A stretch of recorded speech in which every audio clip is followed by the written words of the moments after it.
Good afternoon, and welcome to what has now become a regular and important session of CES, the one-on-one with the FCC Chairman, although there's a different person sitting in the chair. Welcome, Chairman Tom Wheeler. Thank you, Gary. Thank you.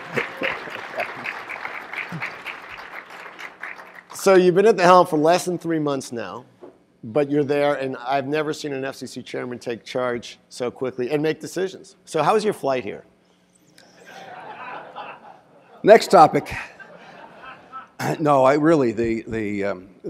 thing is that we haven't solved the impact of weather on aircraft. But I'm sure by next year you'll have it all taken care of. Actually, I was thinking about that because we, to be perfectly honest, running this event and people want to know how many people came, and I can't tell them because I don't know. But we don't know who didn't come, but some people didn't come.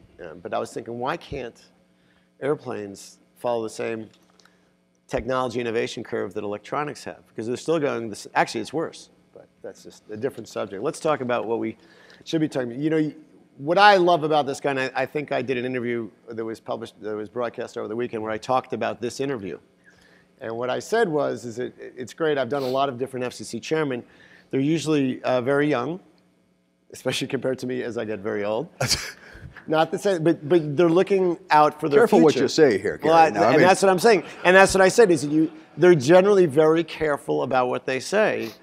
But I know I'm so happy because I'm really anxious where you're going with this one, old friend. The day's only going to get better.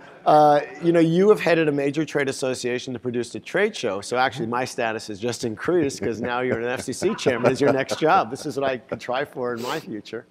Well, the thing is that you did. I read about your interview on the communicators, and those were nice things that you said. I was a little concerned, however, that your observation about my age and about how that meant that I didn't have a job after I left the FCC. And yes, I think other than Jim Quello, I'm the oldest FCC chairman. But I'm hopeful that between the end of my term and pushing up daisies, there might be opportunity for the things. And what I got to thinking was that I've run 2 trade associations, and they both were services-oriented, the cable industry and the wireless. I've never run a device-oriented trade association. You want to switch seats? Well, no, but for those that don't know, that is true. Trade associations, but also and I didn't see a lot of news reports about this, but I served, and still do, I think, but you are no longer the chairman. I'm the State Department Advisory Committee on Communications. And what Chairman Wheeler did as chairman of that State Department committee, which no one ever mentioned, was the fact that you actually instituted a way for the U.S. industry and government to work together in disaster areas around the world to restore telecommunications. And I thought you did a great job in your chairmanship. So well, I think the credit for that goes to Phil Verveer, who was our ambassador for international telecommunications. He was the guy who led the charge on that, and you and I, serving on that committee, had the privilege of being part of the band. And that's another reason you're effective, because you know how to share credit with others. That's great. Thank you. I had nothing other than cheering along there. But no, what a storied career. Your involvement in so many other things. And you did hit the ground running. But then again, you had some time to look at the ground, right? Yeah, this is true. Yeah. This is true. There was about a 6-month wait between when the president nominated me and when the Senate confirmed me.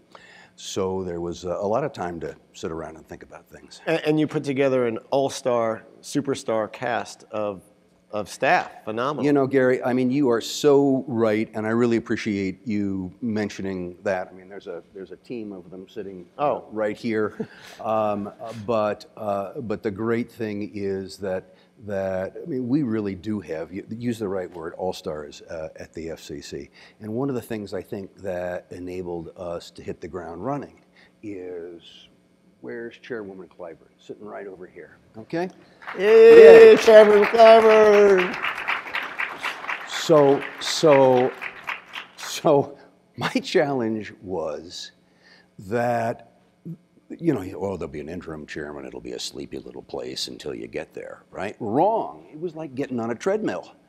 And I mean, she did in her last week at the agency 130 different items that she moved.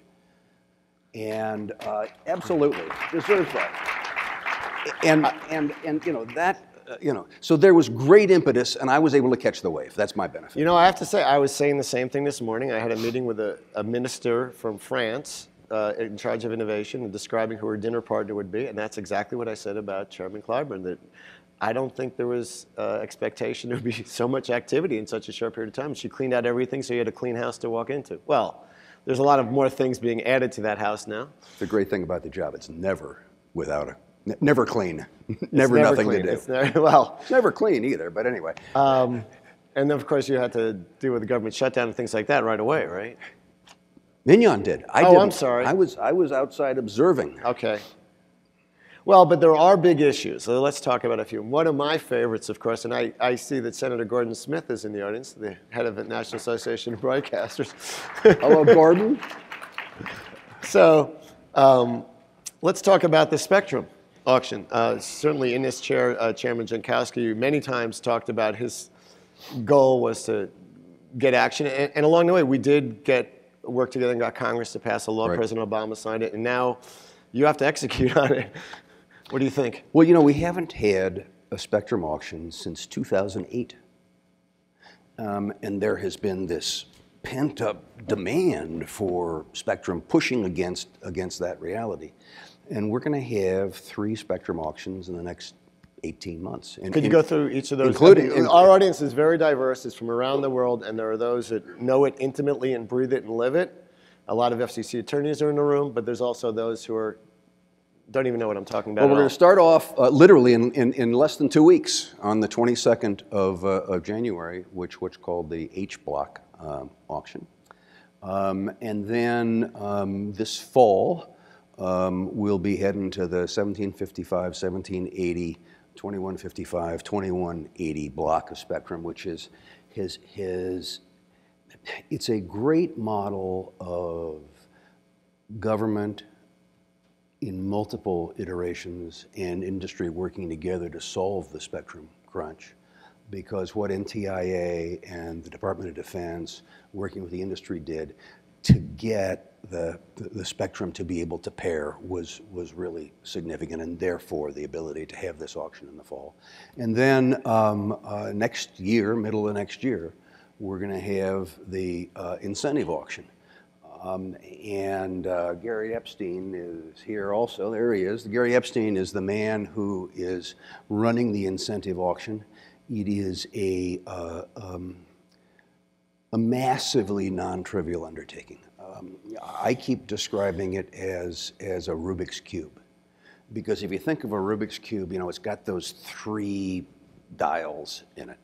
And on one dial, there is a reverse auction where Gordon Smith's members need to decide what they want to do with their spectrum and if they want to sell it, and so we have to buy it. And then there is a forward auction where that gets then sold, presumably to wireless providers and others. But this middle row of the Rubik's Cube here, in almost real time, Gary's team has to reband what's coming in so you know what's going out, and you're preserving what's going on in the existing television markets. It's never been tried before in the world. And so kudos to Gary and his team for what they're doing. And Congress gave us no small instructions when they said they wanted this done, but we'll do it. Wow. So what message would you like Gordon Smith to give broadcasters? I've thought about this a lot.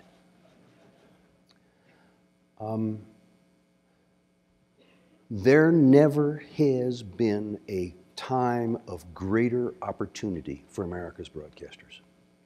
I'm a strong believer in the great national and public service that broadcasters provide. Period. End of discussion. The reality is the video market is changing. And if I were a broadcaster, put on my, I spent almost the last decade as a venture capitalist, put on my investor hat, what would I do? Well, I've got three options. Option one is I can sell the spectrum, say goodbye, and go off to Maui. And undoubtedly there will be some who want to do that. But there has been, I think, an unrealistic over-focusing on that as a solution in the auction. That another opportunity exists for sharing spectrum. And the FCC is changing its rules to allow for broadcasters to be able to operate inside the same 6 megahertz signal. So let's stop and think about it for a second. 6 megahertz bandwidths were established because that was the waveform of an analog broadcast signal. So it's a spectrum allocation that was assembled on analog concepts. The digital transition meant that you moved from that kind of an analog transmission to digital throughput, and now a broadcast signal inside that 6 megahertz is about 19.4 meg of capacity. That means that you can, inside that 1.6 megahertz, have multiple standard definition and even high definition channels sharing the same 6 megahertz. So let's see, I'm a broadcaster, and I see this change coming on, and I see that I want to keep the business that I've got and figure out how I can be a player in some of the new opportunities that are being created in this digital world. And along comes the auction, and the auction gives me the opportunity to, one, reduce CapEx and OpEx by sharing towers and this sort of thing. Two, it gives me the opportunity to continue to enjoy the benefits of the FCC's rules that mean I get carriage on cable. And 90% of the homes that I reach are on cable anyway. And that doesn't change. So I can keep my existing business model, which is very successful and serves an important purpose, thank you, and I can take some serious cash off the table that I can then decide what do I want to do with it. Do I want to put it in my pocket? Do I want to share it with my shareholders? Do I want to use it to reinvest in new digital opportunities? And so I think that there has never been a more risk-free opportunity for an incumbent service provider to morph into the new digital reality than what the spectrum incentive auction offers. And I hope that the broadcasters will begin to see that. We'll be beginning to give them more information that they need to make their decisions. But I think this is a time of great opportunity. So what I just heard you say is there's three options. You didn't mention the third one, which is to do nothing. Well, the third is to move to a V. No, you can move. Well, I don't leave. We do leave nothing off. All right, the we'll table. leave nothing off the table. But no, the third is to move to V. Okay. And get paid for that as well. And get paid for that. So, but you envision a future though where broadcasters are still out there, but they're sharing essentially, providing local service, having the must carry, and auctioning off. So in terms of thinking of the goals of this auction, do you view the goal as getting the most spectrum that can be used for wireless broadband, which is the future of our nation, or do you view it as gathering the most money for the U.S. Treasury, or both, or is there a third, something I'm missing? Yeah, I think there probably is a third. The Congress was really clear. They said, we need you to raise this much money to fund a first responders network of high-speed broadband wireless. They also said, we need you to repurpose spectrum. What the Congress did was to say, let's let the marketplace decide what the highest and best use of spectrum is, rather than a bunch of no offense, lawyers sitting around Washington or Washington graybeards saying, well, this is the right way to do it. Let's let the market decide. But I think that the other component that wasn't in the legislation is the between the lines opportunity that this represents. You know, new technology traditionally plows under old business models. This is providing an opportunity for broadcasters to harness the new digital opportunity and to move their business in new directions while keeping the same important public purpose they do now. Do you anticipate any further action by the FCC to encourage your second option? I think that we need to think of telecom policy writ large in making sure that it all points to the general direction in which spectrum policy should be heading. So does that require action by Congress or the FCC? Well, you know, I think that I think we can do a lot of things ourselves. For instance, one of the first items that Chairwoman Clyburn had teed up when I walked in was the question of foreign investment in broadcasters, which is we've always done this too in the past, you know.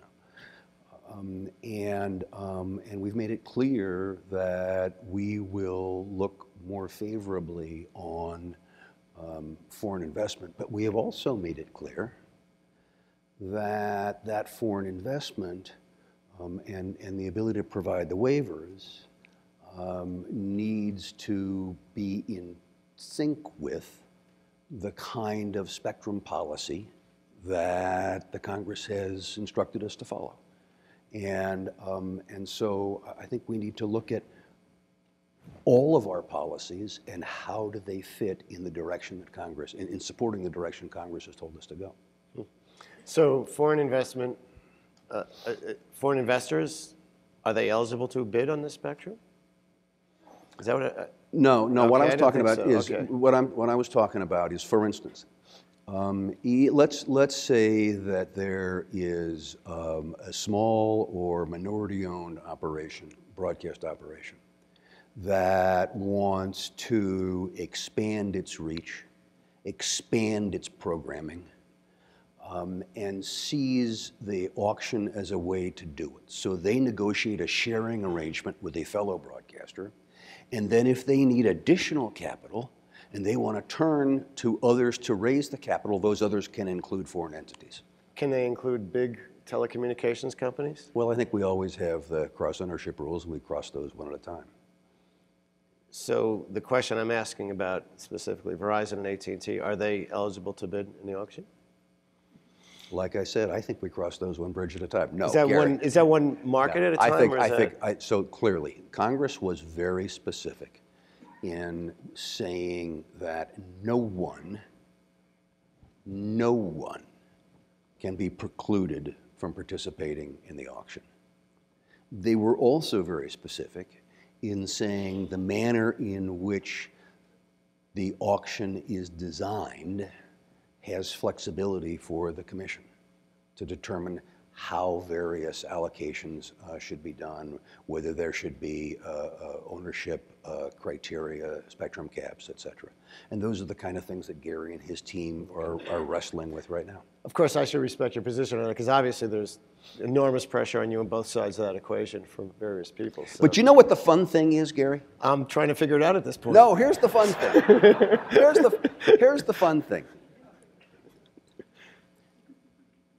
This isn't my first rodeo, okay? That's what I was saying earlier, and you took it as an insult. Only because I needed something to say to you guys. But that I played in in the formulating of the rules for the very first spectrum auction, and in other spectrum auctions subsequent to that.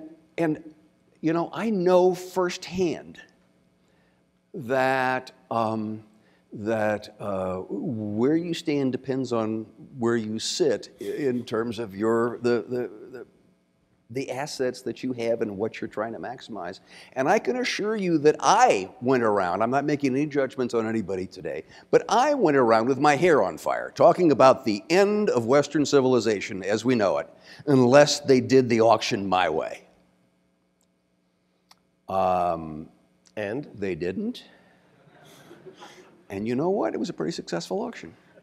But now if they don't do it your way, I think it will be done your way, whatever that way will be. Julie Carney is our Vice President of Regulatory Affairs and a phenomenal lawyer and great singer. Great singer, yeah. As well. She sang at the FCBA dinner. And I learned you're a great comedian, actually. Yes, I was there. But she has written a question which actually has so much in it that I want to ask it. It says, I know you have a passion for history. Actually, I know that myself. I don't even have to read this one. Because actually you wrote 2 books, which every association executive, by the way, should. And I know that you love innovation, which everyone should. And who is it you respect in history, and what can we learn from them? One person, because I know you have a passion for a certain president. As a certain president, you've written a book about. That's where I'm going to go, because, you know, surprise. The only patent owner in presidential history. Exactly right. Abraham Lincoln, you know, I mean, I might as well stick to the turf that I hopefully know a little bit about. That Abraham Lincoln, if he were alive today, we'd call him an early adopter. He was the only president to hold a patent, as you just said. And he was the president at the cusp of the last great network revolutions. I'm fond of talking about how we are living today through the 4th great network revolution. First network revolution was the printing press and how it opened up inquiry and spread knowledge. The second was the railroad, which was the first high-speed network. The third was the telegraph, which opened up electronic transmission, not just by wire, but by wireless. And we're now living through the 4th, which is the combination of computing power and high-speed connectivity. And so if you go back to the mid-19th century, to Lincoln's time, he was having to deal with simultaneously the railroad revolution, which was the original death of distance, and the telegraph revolution, which was the end of time, because the concept of separating information from its physical package had never before been done. He became the first online president, and that's what my book, Mr. Lincoln's T-Mails, you know as an author, you always have to mention the name of the book so that people can go to Amazon where it is available. Absolutely, because I believe in ninja innovation. That's right, the engine of innovation. But let's look for a second. So for instance, the railroad. What did Lincoln do? The railroad, as I said, was the death of distance. It allowed people to travel great distances. It changed all kinds of things, including education. 1862, Lincoln puts through Congress the Morrill Act, which creates land-grant universities. As a graduate of a land-grant university, there's a lot of us who are grateful for that. But it changed the nature of American education. I think one of the interesting things that we're looking at right now is with this new broadband, high-speed, computers talking to computer opportunity, is how do we use the network to do the same thing again, and that's change the nature of education. Lincoln used a physical network to restructure education. We can use an electronic network. I was on the floor with Julie looking at a demonstration of a smart tablet that the student was using, and then what the teacher was doing to know what Johnny or Mary was doing and being able to work with them and this sort of stuff. It requires broadband, high-speed connectivity. Is this one of your goals as chairman of the FCC? The president has said that we should have 99% of the schools connected to high speed in the next 5 years. We definitely have to do that, if not sooner. And that we've got an E-rate program now that has been very successful in helping schools connect to the internet. But when Senator Rockefeller introduced the E-rate program and passed it in 1996. It's been 18 years since then. There's a couple of things that have changed in technology. And the other thing I keep thinking about education, 18 years is about time to go off to college. You change how things work and you go off to college. It's a chance for us to say, how do we support the great and important things that E-rate has done, and how do we make sure that those same kinds of supportive concepts are put to work to deliver high-speed broadband so that 21st century students have 21st century educations? Okay, well, by the way, you've also written another book while you were FCC chairman, which and it's a free book. It's an e-book called Net Effects. So you're an author. You're doing it as a sitting FCC chairman. Well, but you broke the code on that before. So when the president asked me to do this, I was working on a third book, and it was about the history of networks. And so in the 6 months that I had to wait before being confirmed, I started saying, okay, how do you take the research that I've been doing over the last several years on the previous network revolutions and relate them to the job that you're about to have? So I walked into the FCC and the book was already written. Already done. Oh, okay, got that right. Wow. You'll be dealing with a lot of competitive issues. Mm-hmm. And you have said there's only 3 issues that are important: competition, competition, and competition. So it's safe to say that that's going to be a big issue. I'd like you to talk about that in 2 ways. One, the IP transition, mm-hmm. which I know you've been really vocal and passionate about, mm-hmm. and you see that as the future. Mm-hmm. And the second is, and this goes back to your predecessor, but I have to bring it up because AT&T did try to buy T-Mobile, mm-hmm. and with one sentence from your predecessor, the deal was killed, and AT&T had to pay to T-Mobile, a foreign-owned company, essentially $4 billion, a combination of cash and spectrum. Mm-hmm.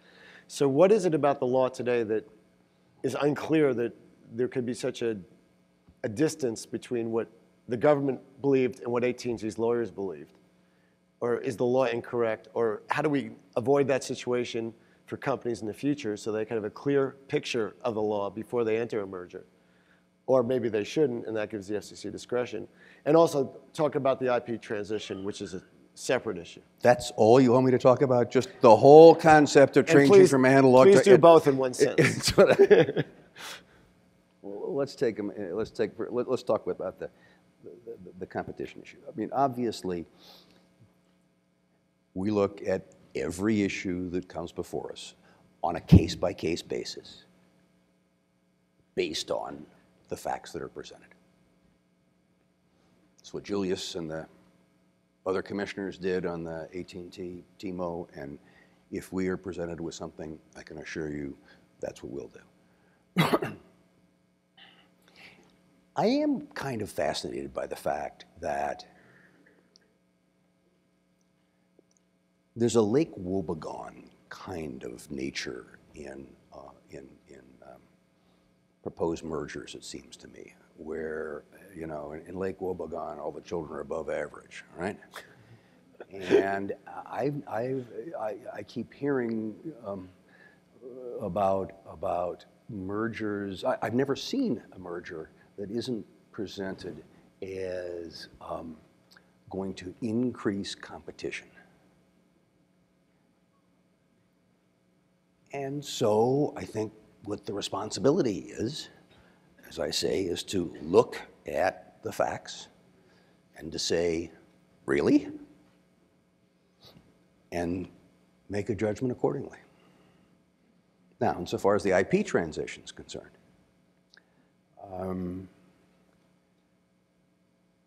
What we're trying to do, and we will be bringing before the commission later this month on the 30th, a taxonomy for addressing the IP transition. Actually, we should explain what the IP transition is at a few Great. minutes. Okay. Great. So the reality is that we've been working on analog TDM switched communications networks since Bell, actually since Morse.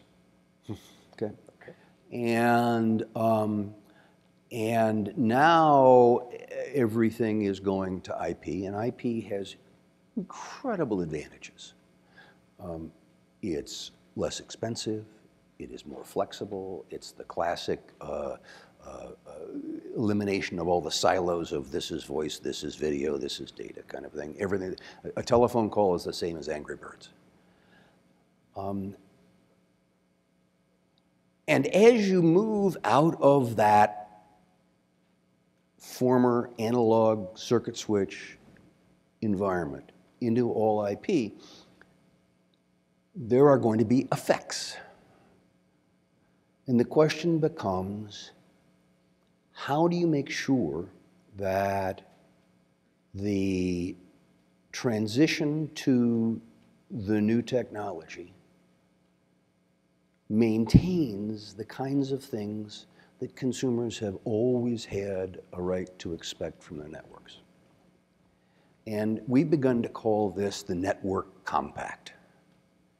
That for the last 100 years, there's developed this relationship of what do consumers have a right. So AT&T and NTCA petitioned us to have trials as to what's the impact of an all IP network on consumers. And some people have been describing them as technology trials. I don't think we need to know how to run IP networks. I think that's pretty well figured out, and people know how to do VoIP, and we can move on to that. Other people have addressed, have said that it ought to be, policy trials. I think we're really talking about values trials. And the question is, how, when we move from the 19th century technology to the 21st century technology, do we make sure that we bring along with it all of the values that consumers have had an expectation of? Like? So I think there's several things. There's operational values. There's access, interconnection, public safety, national security, those kinds of things. Access has inside it a myriad of topics. If I am now using analog connections for my burglar alarm or my smoke alarm, what happens in the future? If my home fax, how do I deal with that? A myriad of things that we've come to take for granted. And so what we're going to be proposing later this month is a schedule that then triggers in May, hopefully, the opportunity for companies to come in and say, we want to run a trial. And we're going to say, here are the kind of things that you ought to be looking at in the trial. And here's how you want to measure the impact of the trial, and begin to move down the path to answer the questions about what are the impacts of an IP transition. But the goal is eventually an all IP network? I think. Or is that way beyond? I think inexorably we're heading there. We are heading there. I think, yeah. So how will you measure the success of your chairmanship when you're done? What will you want to have accomplished? You said I've only been here for 3 months and already you want me to be figuring what it looks like at the end? Yes. Look, we've got the IP transition is a major undertaking. So action on that forward, progress, moving the ball down the field. Moving that forward.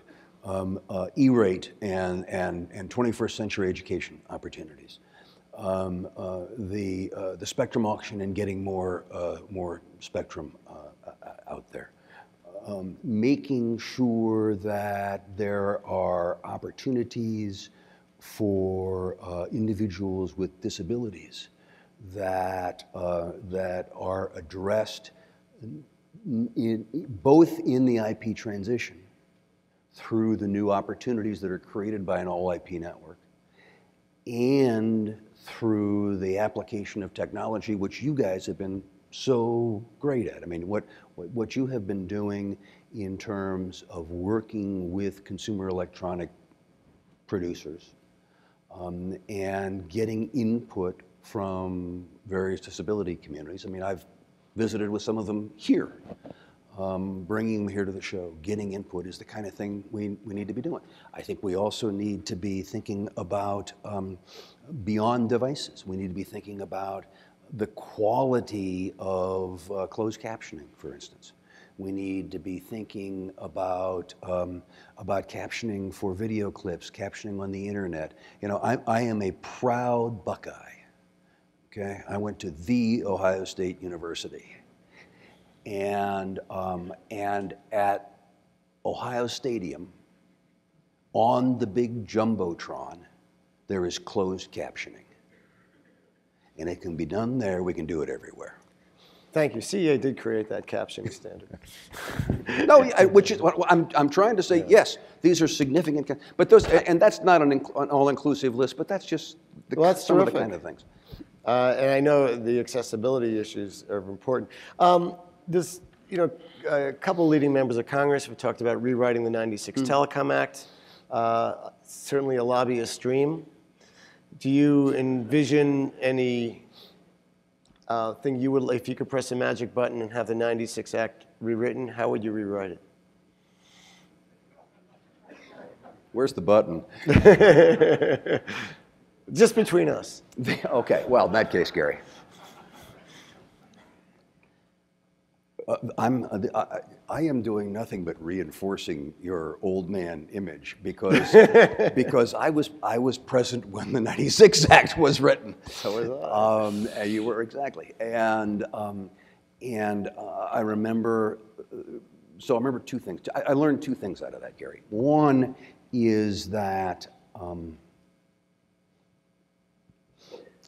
what Chairman Walden and Chairman Upton are proposing, I think has beneficial effects in that it is going to force a discussion about what our digital world is really like. And the fact of the matter is that there is an awful lot of analog thinking that remains in Washington.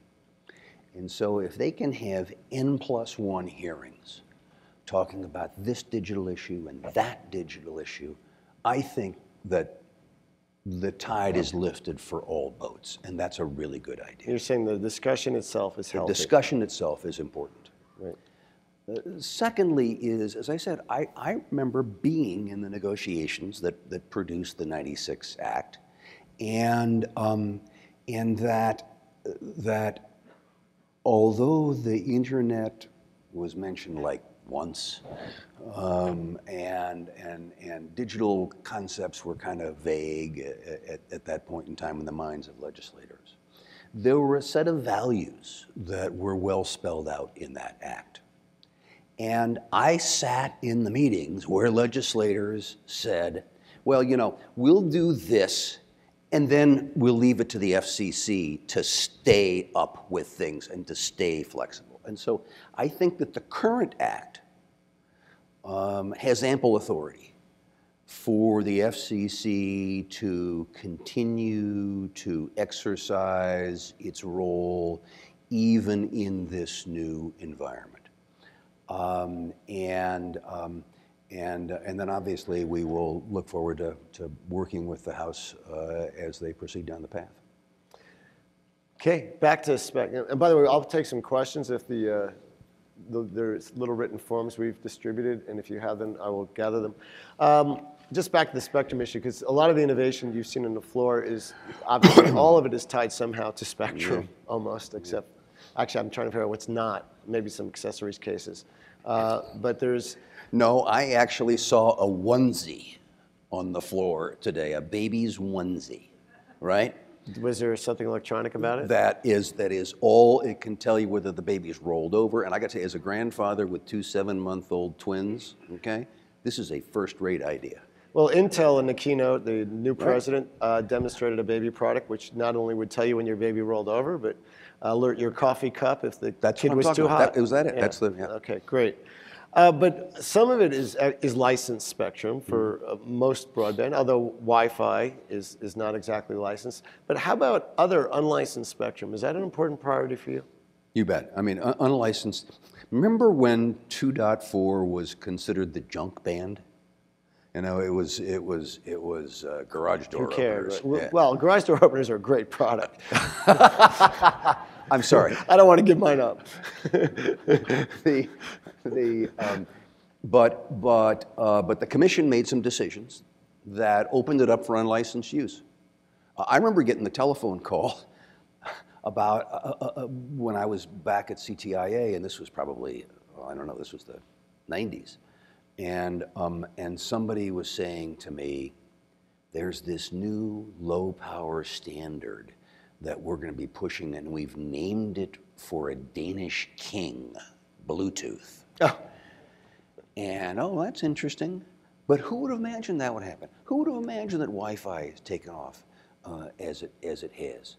And so I'm a big proponent of unlicensed applications, and there are multiple places. So in the incentive auction, if there is enough broadcast spectrum that is harvested, there will be additional opportunities for unlicensed use. In the 3.5 gig proceeding, there's going to be opportunities for unlicensed use. There is increasing talk. Where's Julie Knapp? Sitting right down here. Everything I know about unlicensed, I learned from Julie Knapp. In 5 gigahertz, there are 3 specific parts of the 5 gigahertz band that kind of have different realities in each, but have promise for unlicensed. So I think there's yes, unlicensed is important, and it's going to be prioritized. Thank you, and we support that tremendously. You have served so many different roles and done a great job at them, and now you're in obviously the key role for the United States government.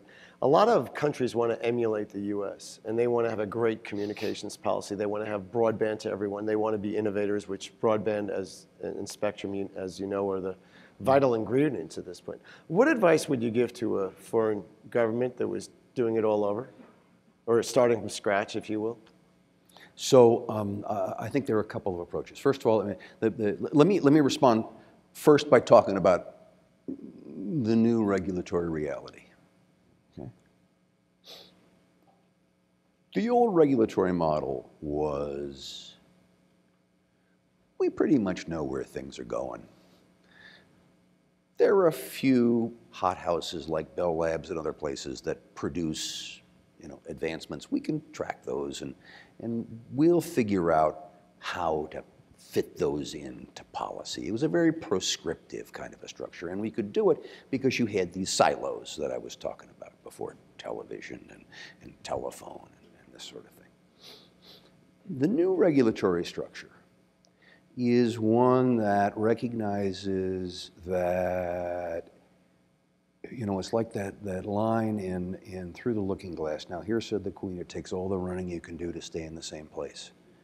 That your members, the kinds of things we're seeing out there on the floor, change is happening so fast that even the wisest and best intentioned people can't sit around and be proscriptive.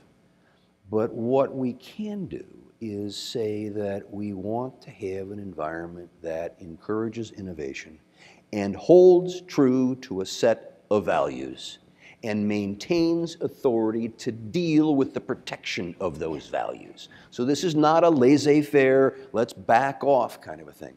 But it is a, how do we allow for the technology to be nimble, the market to be nimble, and that demands us to be nimble as well. And I think, you know, you talk about our reality. I had a meeting with a major corporate CEO earlier today, and we were talking about the LTE infrastructure in the United States is the world leader in LTE. And we are the world leader because, unlike other governments, our government did not say, this is the way things will be done. And I can tell you, running CTI as I was at the time, there were holy wars going on as to which standard should be used. But it is the fact that the government and the FCC in its wisdom allowed the marketplace to make that decision that created the environment that drove LTE and made us the world leader in deploying LTE. And I think that being the world leader in LTE rebounds to the benefit of our country, rebounds to the benefit of our entrepreneurs, rebounds to the benefit of our consumers. So that's the message that I would have. I appreciate that. Are you concerned, and this goes back to your State Department role a little bit, are you concerned that some countries are trying to wall off their internet, and now with the revelations of domestic spying and international spying by the US government, that trend will continue? Well, you were a real leader in what you all did in Wicket and in Dubai, and the key issue there, it seems to me, is that the internet, we are strong believers in the open internet, you know that, and intergovernmental control of the internet is a bad idea. Full stop. Okay, that's the answer. That's a good full stop. These are questions these are not my words. Oh, so you're dodging already. Yeah. In your blog, you describe Silicon Valley companies like Google and Apple as I don't know if this is true, Mongols and the mafia. I don't know if you, but I'm just reading the question. Somebody read my blog? They read it a lot. Let me put it this way, they read it recently. This is the amazing thing, you know, that I did that blog for 3 or 4 years. I turned it out once a month, and it was, you know, it was the proverbial question, if a blog falls in the forest, will anybody hear it? Because it's, you know, all of a sudden I get nominated to this job, and people are parsing my blog. Okay, so I don't know whether I said that or not, but okay. Do you see these companies as a threat to innovation in the communication space? Wait a minute, are Google and Microsoft And Google and Apple, if this is true, do you see these companies as a threat to innovation? Well, I mean, let me go back.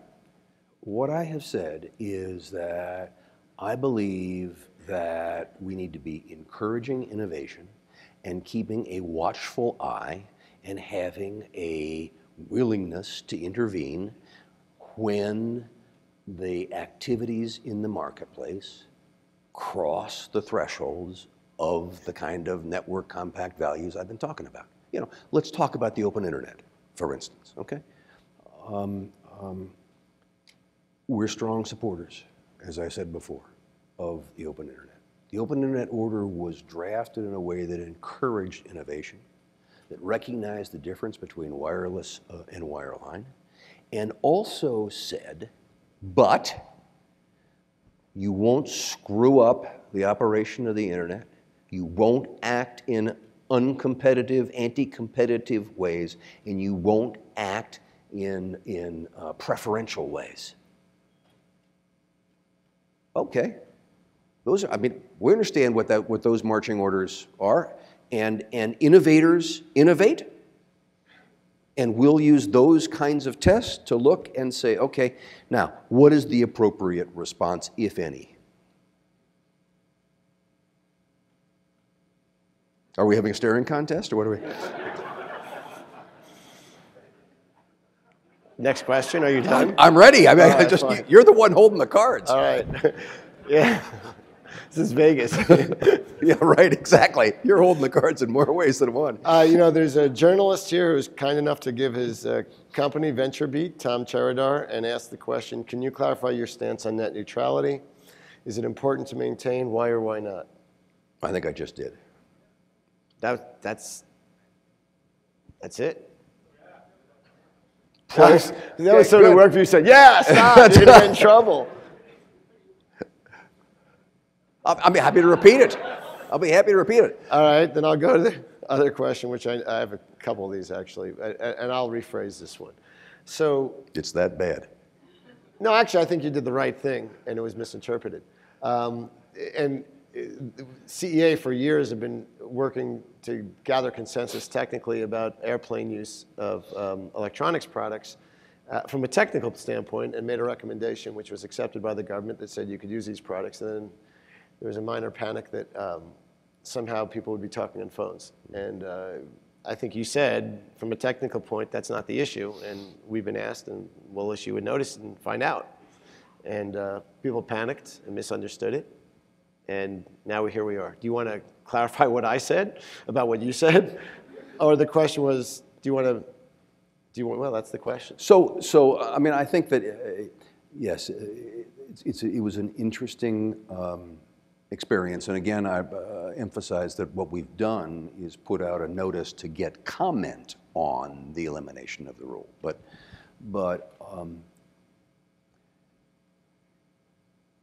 no cell phones on planes was a technical rule that was based on the reality that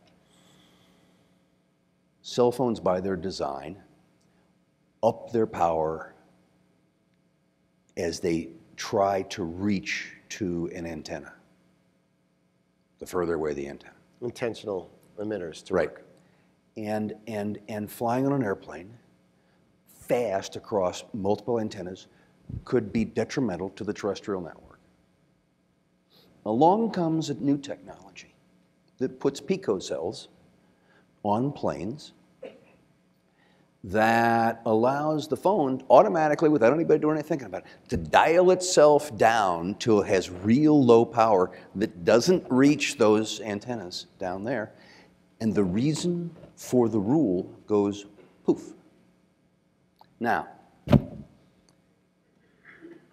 I don't want to sit next to somebody. I just flew across the country today. I didn't want to sit next to somebody yapping away and talking about their experience. When I ride on the Acela on Amtrak, I go in the quiet car. But our technical rule was being used for non-technical purposes. Here's the great thing, and I think this is the way government should work. By us doing what we did, what we were proposed to do, yes, it created a firestorm, but it also encouraged the appropriate federal agency, the Department of Transportation, to say, we're going to open a similar proceeding on banning calls. The end result of all of these, as we go through the process, will be that you don't have to listen to the person yakking at 35,000 feet, but you can text, you can send email, you can surf the web with your mobile device. Can I listen to a conference call and then text my answers? Nope. I can't listen? Well, I mean, I don't know where the rules are going, Gary. Well, our concern was that you don't want to foreclose innovation, but I'm also a traveler and human, so I understand. But I think I just wanted to make sure everyone understood that you were focusing on a technical basis, not Correct. on a social policy one, which I think everyone who's flown here could empathize with. Do you anticipate intervening in the must-carry disputes between broadcasters and providers and blackouts, things like that? This isn't really a consumer electronics issue, but we welcome our broadcasting cable brethren because this is a big event. There's been a lot of talk about this. The commission has looked at it repeatedly and not intervened. If somebody out there representing somebody has a portion of the law they think we've overlooked, we'd be happy to consider that. But I mean, the commission has looked at that repeatedly. Okay. I have a couple of questions about the AT&T sponsored data plans. Mm-hmm. Anything you want to comment? Yeah, I mean, I'll go back to what I said about the open internet, that we we want, the open internet order is designed to encourage competition. The open internet order is designed to be different for wireless than it is for wired. And the open internet order makes it clear that if there are untoward things impacting access to the network, innovation, the build out of broadband, a whole list of things that are in the order, that then the commission should move. My attitude is, let's take a look at what this is. Let's take a look at how it operates, and be assured that if it interferes with the operation of the internet, that if it develops into an anti-competitive practice, that if it does have some kind of preferential treatment activities in there, then that is cause for us to. So if something is sponsored, and instead of the consumer pays, then network pays, is that considered preferential treatment? Well, you know, it's interesting, you know, even in Title II regulation, which, you know, so many people say, well, you know, let's just have Title II regulation for internet services. Title II regulation only prohibits undue. Whatever that means. And so I think that's the question that we have to ask. What is undue? It's whatever you say it is, actually. But the point of the matter is, it's like obscenity. But the point of the matter is that I talked about the evolution of the regulatory model. Make no mistake, and I think we've demonstrated it in the first 60 days. Make no mistake, we're ready, willing, and have the capacity and legal jurisdiction to intervene. I understand that. Okay. And we are, but we are also going to be encouraging of innovation. When you were in industry, different industry groups, I'll bet you were seeking further clarity than you are now in terms of statutes. Is that fair to say? So there's a, you know, there is a conflict that exists. That that obviously, if I can tell you that this is like playing a board game, and there's a specific rule for everything you do on the board game, there's a lot more security for you on that. It also happens to thwart innovation. Okay, because what you, and we want to be encouraging innovation, but we want to be encouraging innovation with the full capability and legal authority to intervene in those circumstances where there are untoward impacts on competition and consumers, and we will do that. But can't you see that innovation would be discouraged if a company doesn't know whether something is legal or illegal? I don't think that's been the track record thus far, has it? Let's just see. I'm not just talking about the Let FCC, me just say, I'm talking about Aereo. Aereo, there's a good example. Okay, they just raised $50-some million more in venture money. Okay, it's going to go before the Supremes. Has the regulatory never land that they've existed in hindered them? I don't think so. Well, they have litigation costs that they're being imposed. Has it hindered? They're going to be in 15 cities this year. They announced they'd be in like 30 or 40, so they've cut down. But actually, they're right next door, and we were just talking to them right before we walked in. So they're here. But I appreciate, no, my point is that there's two sides to the sword on this one. There's certainty versus... We are pro-innovation, we are pro-competition, and we want to protect both. Well, that's American pie. I think the loudest applause there for the record was from Julie Carney, who I think is trying to save me from being discussed for the next president of CEA. I like this question only because I don't know how to answer it. What's the major difference between... Is there a question behind that? What's the major difference between analog and digital thinking? Oh, wow. Well, let's just start with one thing that we've been talking a lot about. Spectrum. Okay. The spectrum allocation chart was built around analog concepts that said two things. A, what's the size of the chunk of spectrum I have to have for this kind of waveform, for this size waveform? And B, what's the protection I need to have so that that waveform doesn't interfere with other waveforms?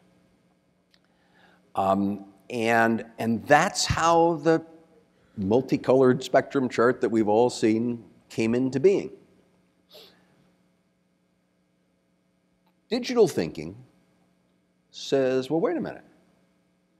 Some of those characteristics may not hold anymore. So for instance, the PCAST report, the President's Council of Advisors on Science and Technology, came out and said, can we take spectrum blocks that were allocated with an analog mindset and think about how they can digitally share capacity? And we're moving forward on that in a 3.5 gigahertz trial on the PCAST. The answer is, if we are going to be able to expand the use of spectrum going forward, we're going to have to think creatively like that, because like Mark Twain said about land, they're not making spectrum anymore. And so we've got to say, all right, we may actually be looking at incredibly well-intended, incredibly appropriate at the time decisions that today in a new digital environment result in a government-mandated misallocation of spectrum. And so we got to say, okay, how do we make the right allocation decision? So what I hear you saying a lot of today actually is that in the digital world, we have out-of-the-box thinking capability, but there's still basic principles we have to follow. And I hear the biggest one being is if there's competition, that's a really, really good thing. And if there's competition out there, we could be much more flexible. We keep talking in terms of three pillars or three prisms that we look at everything through. One is economic growth. The broadband networks today are more essential than any networks ever been in the past. The railroad hauled coal to the plant and enabled the Industrial Revolution.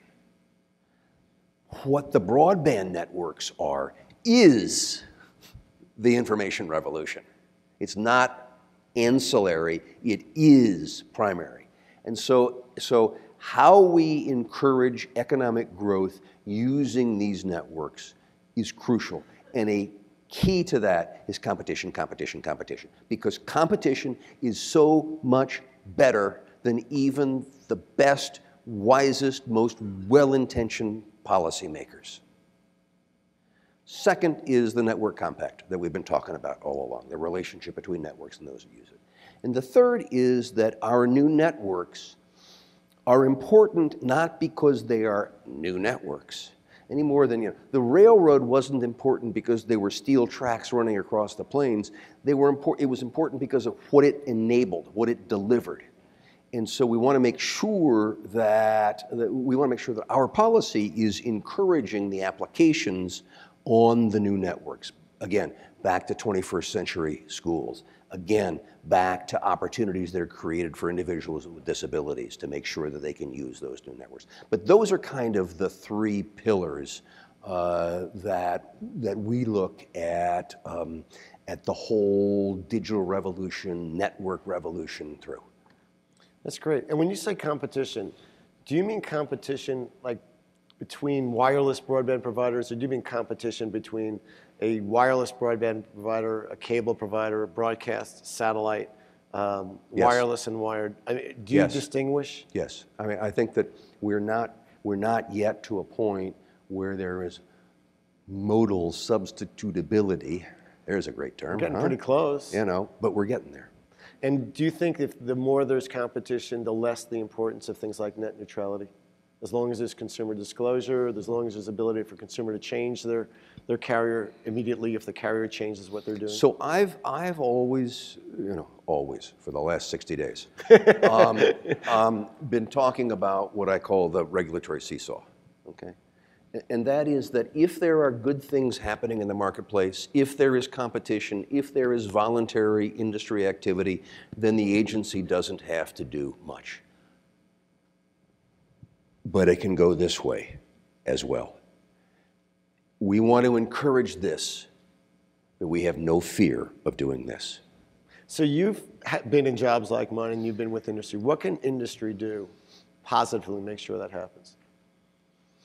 To make sure that this our side of the seesaw, our left elbow's high. Well, let me give you an example. The cable, I'm sorry, the cellular industry, what they did with phone unlocking. To Steve Largent and CTIA's everlasting credit, my second week on the job, I call him up and I say, Steve, we've been talking about this for 8 months. It's time to do something. Either you're going to do it or we're going to have to do it. He says, we believe in it. We'll get it done. I said, let's have a date when we're going to get it done. And they got it done. And they're doing an activity that is important for consumers, important for competition, and is also building a regulatory model. I'm hopeful that other industries will see the same kind of activity, same kind of opportunity. I hope you talk with those other industries. Well, got any ideas of who? We have 3,200 companies showing products here, and and there's more in our industry, and it's growing. And we're at the beginning of this wave of innovation, and we think it's terrific that there's some with your background, with your understanding. And let's be honest, this guy's brilliant. You've heard his sense of history, his vision for the future. He learns very quickly, and it's like other FCC chairmen at this time are still trying to find out where the men's room is. I mean, and you were. And one thing you didn't do, I guess there was public information, rather than have everyone knock on his door and say, we have to have a courtesy call, he called all of us in at once, put us in a big room and said, I'm doing this all at once. And you don't have to show your chairman that you know me and bring him by for a courtesy call either. So he just saved 3 months right there. Of your time too. Honestly, yes, I appreciated it, and I appreciate your making the trip to Las Vegas. I appreciate you for the sharing your invitation, Gary. thoughts. It's been a privilege. Thank you very much. It's been a privilege. Thank you. Thank you very much. Thank you, my friend. It's fun. I hope you enjoyed it. Oh yeah.